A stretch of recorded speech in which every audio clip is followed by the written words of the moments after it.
बांके बिहारी लाल की जय। ब्रह्मा जी कहते हैं कि हे नारद जी, तुलसी की मंजरी सहित भगवान शालिग्राम का जो एक बूंद चरणामृत का पान करता है वो ब्रह्म हत्या आदि बड़े बड़े पापों से मुक्त होकर वैकुंठ को प्राप्त हो जाता है। जो भगवान शालिग्राम की मूर्ति के आगे अपने पितरों का श्राद्ध करता है उसके पितर तो वैकुंठ के प्राप्ति होते हैं। जो भगवान शालिग्राम की मूर्ति का दान करता है उसको समस्त पृथ्वी के दान का फल मिलता है। परंतु शालिग्राम की मूर्ति को बेचना नहीं चाहिए।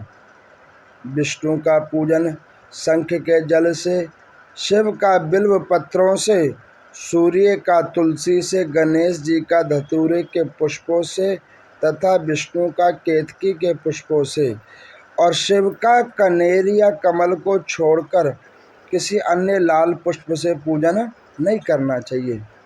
जो श्री विष्णु जी का पूजन कमल के पुष्पों से, लक्ष्मी जी का मालती से और चंपा के पुष्पों से करता है वह भगवान के परम पद को प्राप्त हो जाता है। और जो भगवान की अति प्रिया तुलसी से जो पूजा करता है उसकी तो महिमा ही नहीं कही जा सकती। वो कभी माता के गर्भ में नहीं आता है।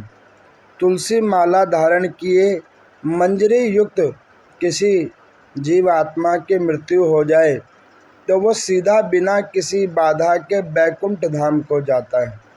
तुलसी की छाया में पितरों का श्राद्ध करने से पितरों को अक्षय तृप्ति होती है। तुलसी का सींचन गंगा, जमुना तथा नर्मदा के स्नान के तुल्य हो जाता है। तुलसी का वृक्ष लगाने, सींचने और स्पर्श करने से मनुष्य के काया, वाचा और मनसा तीनों प्रकार के पाप नाश हो जाते हैं। इस प्रकार कार्तिक का व्रत रखने वाला शांत चित्त से तुलसी का पूजन, प्रदक्षिणा और नमस्कार करके हाथ जोड़कर प्रार्थना करे कि हे हरि प्रिय, देवताओं ने तुमको बनाया, मुनीश्वरों ने तुम्हारा पूजन किया और मैं आपको नमस्कार करता हूँ। इस प्रकार प्रार्थना करे। जो मनुष्य आंवले के पत्ते, फूलों से भगवान का पूजन करते हैं तथा आंवले के वृक्ष के नीचे बैठकर भगवान का पूजन करते हैं उसको सोने के फल और पुष्पों जैसा फल प्राप्त होता है। जो मनुष्य द्वादशी को तुलसी तथा आंवले के पत्तों को तोड़ता है वह घोर नरक में जाता है। जो मनुष्य कार्तिक मास में आंवले के फल, तुलसी और गोपी चंदन की माला धारण करता है वो जीवन मुक्त हो जाता है। इस प्रकार बढ़ती पुरुष भोजन करके चंदन, पुष्प, पान और दक्षिणा ब्राह्मणों को देकर प्रसन्न करें। सारे मास भूमि पर शयन करें, ब्रह्मचर्य का पालन करें, पत्तल में एक समय भोजन करें, कुछ समय काल मौन व्रत भी धारण करें।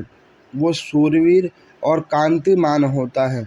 जो एक समय भोजन करता है वो भी आंवले के नीचे बैठकर करता है उसके 1 वर्ष के पाप नष्ट हो जाते हैं।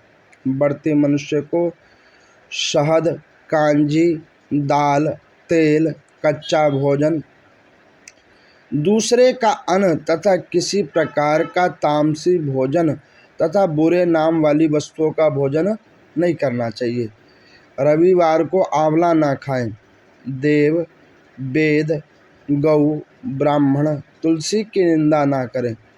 मांस आदि का सेवन ना करें। अब सब प्रकार से मांस कहे जाते हैं। मिट्टी में उत्पन्न हुआ नमक, मसूर की दाल, बासी भोजन, तांबे के पात्र में डाला हुआ दूध, केवल अपने लिए ही पकाया हुआ भोजन, ये सब मांस की संज्ञा के बराबर हैं। लहसुन, प्याज, पृथ्वी का फूल गोभी आदि, मूली, गाजर, जंगली घिया, बैंगन, पेठा अथवा दोबारा पकाया हुआ भोजन तो बिल्कुल नहीं करना चाहिए।